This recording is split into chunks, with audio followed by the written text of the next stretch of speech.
This is why I say going after waste, fraud, and abuse matters, because if you don't, it just gets more abusive and a lot more expensive. Tonight, I want to depart from form and examine something that has been eating away at me all day.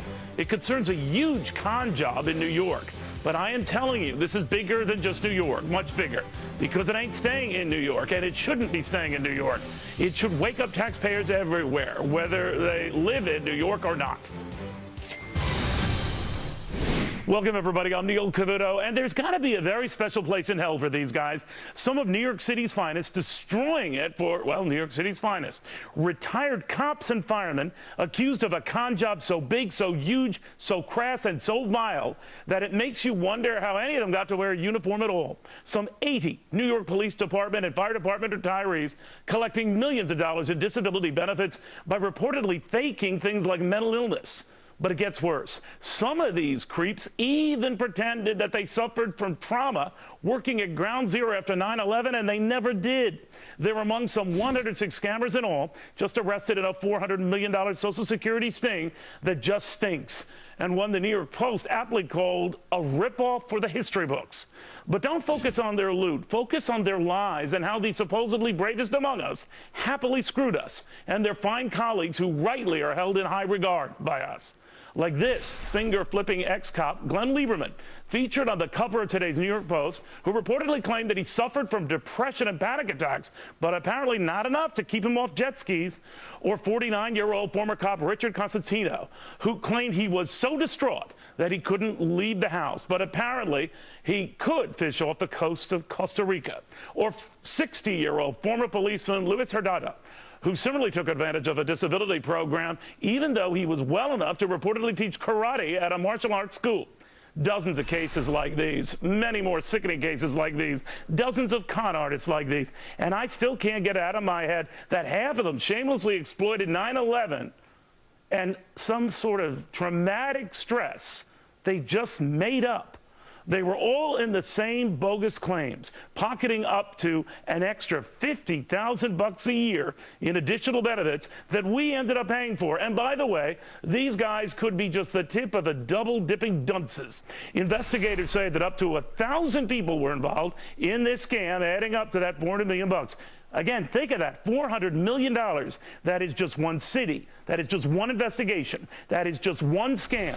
You don't think this kind of thing is happening in other cities and other states? Lots of other scams? You don't think that in the trillions of dollars that taxpayers dole out in benefits for God knows what to God knows whom? Some don't rig the system, some don't screw the system, some don't happily screw us, then you must be among those tooting that now legalized pot in some states, because I'm telling you, this is going on in all states, and this warrants full and sweeping investigations in all states by both parties. I'm not saying we stop helping those who need it and deserve it, but we better stop throwing good money after bad to those who just steal it. You know, it is not heartless to pursue this waste. It is clueless not to. And don't say one Larry Wingett didn't warn you. The pit full of personal responsibility says this is what happens when you build an entitlement society. Some feel a little extra entitled. The best-selling author of Grow a Pair says we as taxpayers should grow a pair as well and stop this nonsense. But Larry, we end up not doing that. What do you think? You're right, we do end up not doing that. Neil, first of all, I want to applaud you for calling out these creeps by name on national television.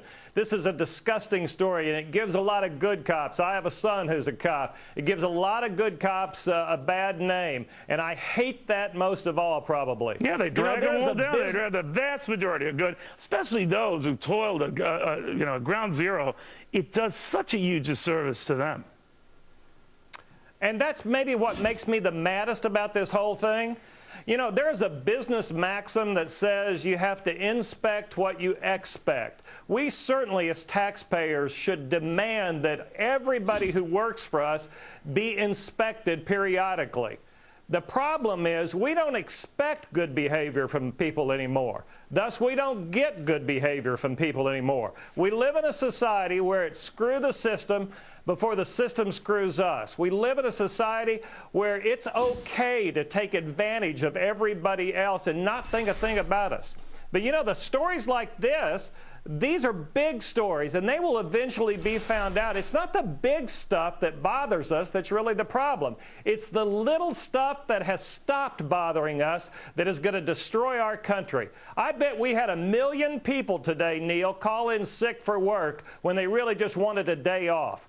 We have 25% of Americans who cheat on their taxes, and nobody thinks anything about those stories. Those stories teach our kids that it's okay to be dishonest. Yeah, you know, it's very well put, far better put than I like, about how we can sort of lose our sort of compass, sort of a lie at a time, a little cheating incident at a time. Apparently, in this case, within this investigation, they're finding out that there was a method to getting this money, and one advisor told them how they could get this extra cash was, well, it's sitting out there, it's yours for the asking, and here's how you get it. In other words, you got to act sick, you got to act like you're forgetting things, you got to act confused, you got to look like you're seriously compromised, ill, mentally out of it. This is what you do to get the extra dough, and these guys did it.